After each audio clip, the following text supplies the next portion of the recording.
Connor Fowler is a voice actor with a passion for video games. Today, I'm asking him about his experience in the voice acting industry. We talk about sound treatment and microphone quality, embracing your voice, and improving skills on a budget. I hope you enjoy the conversation. Tell me about yourself and how you got into voice acting. Well, my name is Connor. I'm a 20-year-old voice actor. I've been doing voice acting ever since I want to say I was about 16, roughly around start of 2022. What really got me started into voice acting was me and some of my friends were doing a comic series where basically someone would draw a couple panels of the story and then pass it along to another person and we would sort of improvise. It was a whole mess, but I was the narrator of the whole thing. And a lot of my monotone delivery, I do look back and cringe a little bit.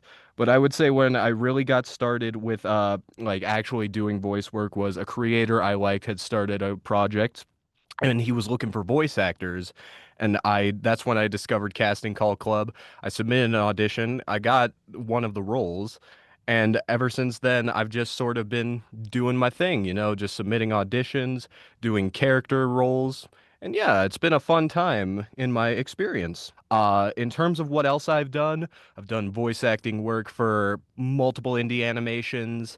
I've done voice work for indie video games, nothing like AAA or major or anything. I'm not at that point in my life yet, but I have been a part of those projects, and I've also done some comic and fan dubs along the way. What does your studio setup look like right now? My current setup is I got a sort of like a buildable closet and I've attached foam around it and also some acoustic panels around it. And in terms of equipment, I run the Rode NT1 Signature Series and a Scarlett Focusrite 3rd Gen. Do you think that people really, especially when they're starting off, need really fancy equipment and like a incredible studio? What's your opinion on that? I would definitely say no. You don't need anything too fancy. Like, don't need to be throwing hundreds to anywhere from thousands of dollars into equipment. I would say the first thing you should prioritize 100% of the time is treating your room. A lower tier mic can be salvaged if you have decent enough room treatment, but if you have a high quality mic and no treatment, it's not gonna be as good. So I would definitely prioritize treating your room over getting a fancy mic. That is like the number one priority, I would say. And then in terms of mic, you don't need anything too expensive. Like maybe like if you want good sound quality, there's like a $60 microphone I highly recommend. I think it was like a Fifine model. I use it just on my desk for when I'm playing video games, but it also works phenomenally as a voice acting mic. And then you would just need an audio interface to plug it into. So I would say you don't need to invest a whole lot of money in order to like get good sound quality. Do you think that things like private coaching, spending money on those things that aren't necessarily equipment related, are worth it? At what point do they become more important? In terms of personal coaching, I've heard many good things about them from other voice actors, but in my personal experience, I don't have any, so I can't really say my opinion on it is too strong. So, for someone who hasn't maybe done that, what other ways have you learned to develop the craft, if you will, and get better at it? Watching any sort of media, and then let's say you have like a performance that sticks out to you. Like, I would say trying to imitate that, but doing it on your own style. Like, a decent start way is impressions. Now, it's not saying that like voice acting is all impressions, because like a lot of us just use our regular voice, but you can take aspects of certain impressions and apply that to your regular voice in order to sort of come up with your own sort of unique voices. What kind of characters do you like voicing? How close are they to your natural voice? Honestly, the most sort of common voice I end up doing is I do a lot of yelling, a lot of like sort of slightly deeper voice and yelling. Like I've heard people with way deeper voices than me, but like when I sort of go into this sort of lower register and then like let's say I stop it now. It's sort of like that, what I tend to do work for the most. Couple characters that I've gotten permission from the creators to talk about. One of them is Anger from the upcoming ARG game. imagination world. And basically, all that is just me yelling. It's just me sort of yelling in my regular yelling sound. I don't have to alternate my voice too much. I just have to raise my volume a lot. Sometimes I change my pitch depending on the situation. Like if I'm getting a bit frantic, I tend to raise my pitch a little bit. Sometimes try and have my voice intentionally crack. Whereas if I'm more like sort of low energy, I sort of keep it relaxed and low pitch. How do you keep yourself, if you're yelling a lot, from tiring out your voice or hurting yourself?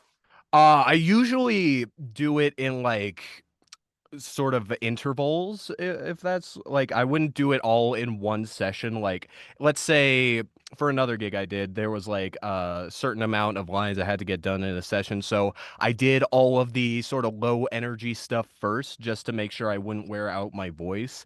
And then I would go after that, do like the high energy stuff, like all the yelling, all that jazz.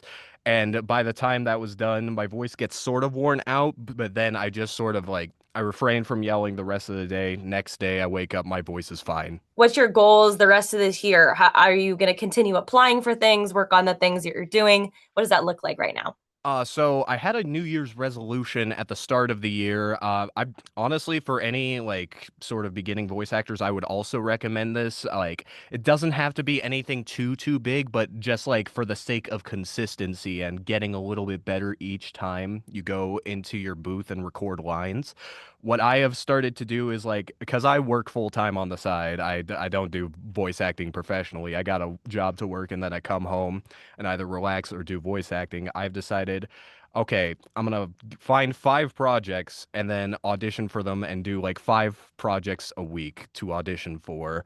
And by doing that, that doesn't limit me to just doing, okay, one role from each project. You could do multiple roles from each project. As long as it's 5 projects each week, that is all that I have done for the most part. And I've seen consistent growth. I've been getting cast in a couple different things because of that. And it's also just, it keeps you sort of, what's the word? Sort of like in tune. Like it doesn't feel like you're going rusty anytime soon. Mhm. And it also adds up over time because, like, let's say there's 52 weeks, right? Let's say you do 5 auditions a week, let's say, and that's like lowballing it because you're auditioning for 5 different projects, doing at least one of the characters. And then you times that by 52. That is 260 auditions in a year, which is it's a pretty substantial number. Like I've seen people like do more than that, but that's because they do it professionally. Like I remember seeing one guy display his stats and like for 1 month he did like 240 auditions and my mind I was taken aback. I was like, "What? Yes, What? that's a lot. That is so many." What is it like being not accepted to a project versus casted? How do you deal with that?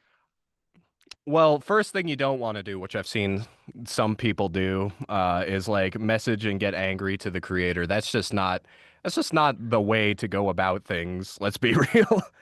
Uh, I would just say, hey, let it go. Like, first of all, there's like no way. I highly doubt that the casting director was being malicious when they rejected you. That it's just you're not the right fit for the most part.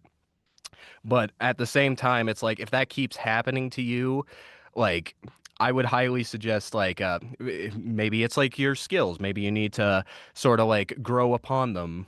Or also just sometimes what I find helps me best when I'm like constantly seeing like, nope, you're not cast, nope, you're not cast, is honestly having a second creative hobby really helps with that. I tend to find like voice acting is one, but like try developing something else. Like it could be art, it could be music. For me personally, it's like video editing. Like I like to sometimes make gaming videos with my friends, and I find that's a good way to sort of create without it having to be voice acting because there's so many things that humans are capable of when it comes to artistic vision that there's like no limit. So you can be doing voice acting, but also doing something on the side just for you to sort of like help you like mentally, like as a mental sort of refresher when things in voice acting aren't going as good. Have you used your skills with what you've done with gaming and editing videos and applied that to voice acting?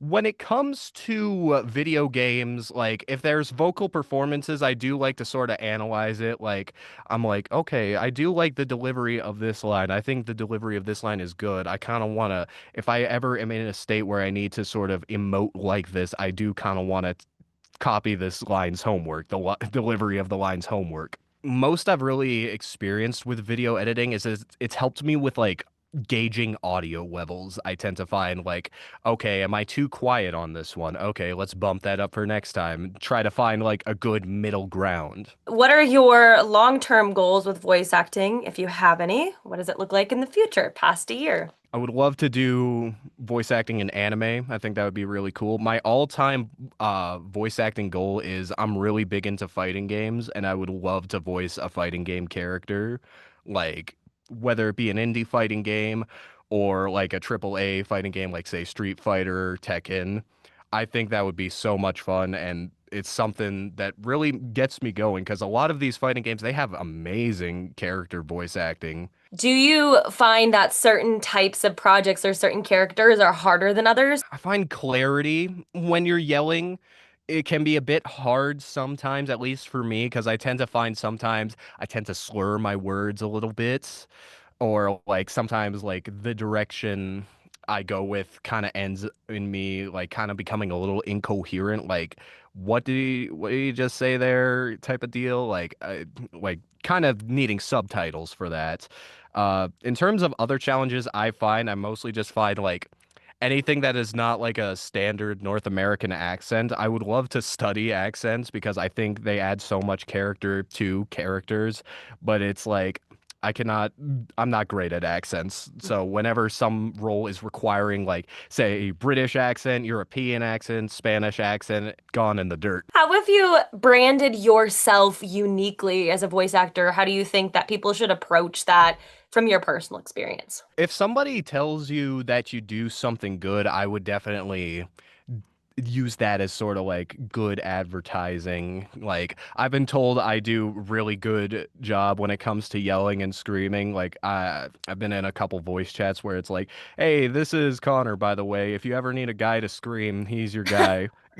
So I've taken Well, that in stride. anything else that you want to add? Any advice? Definitely sound treating room. That's a very important one.